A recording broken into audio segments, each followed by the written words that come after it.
dx by capital P, dy by capital Q and dz by capital R. So in this type we are having two methods. One is grouping, another one is multiplying. So we should know when we can move for the grouping, when we can move for the multipliers. Suppose if we are having any linear equation like this, root x into p, root y into q equal to root z. If we are having simply linear equations alone without any algebraic terms, we are having the coefficients of p, q, z, r as a variable means we have to move for the grouping. Suppose if we are having x square minus y square into p plus y square minus z square into q, z square minus x square. If we are having any algebraic terms between this means we have to move for the multipliers. First we are going to see the problems based on grouping. So your first problem is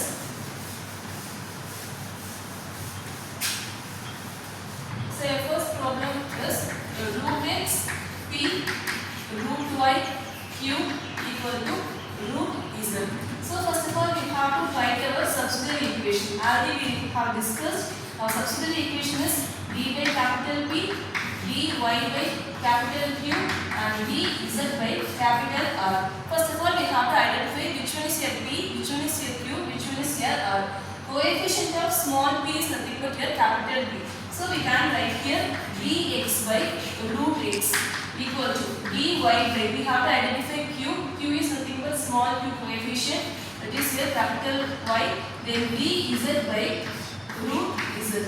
Already I have said this, if you are having simply x, y, z alone, we can make two groups. The first group, we can make any types of group, the combination of x, y or the combination of y, z, the combination of x, z. First I am going to make the xy combination. So the first group is, we can write dx by root x equal to dy by root y. So if this goes to numerator, how we can write? We all know root value is 1 by 2. So we can write there x power minus 1 by 2 into dx equal to y power minus 1 by 2 into dy. Next we have to do integrate on both sides. So for this integration we should know the formula x power n into dx. X power n into dx formula is x power n plus 1 by n plus 1. So we can write there, here your n value is minus 1. So we can write there x power minus 1 by 2 plus 1 by minus 1 by 2 plus 1 plus some constant. At the same way here y power minus 1 by 2 plus 1 by minus 1 by 2 plus 1 plus some constant. So what we can write, 1 minus half is what? Half. Here also we are having half.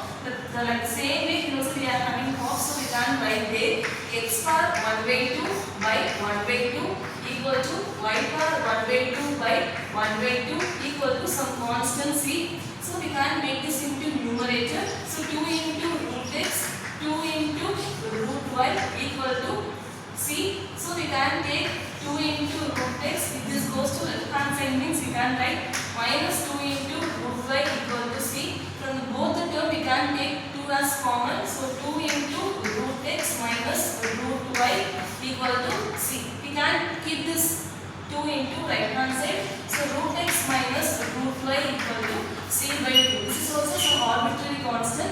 For making arbitrary constant we are making this as a u. So we have completed our unit. Similarly we have to make our second group and we have to find our v. So how we can find our second group? So we can make our second group as,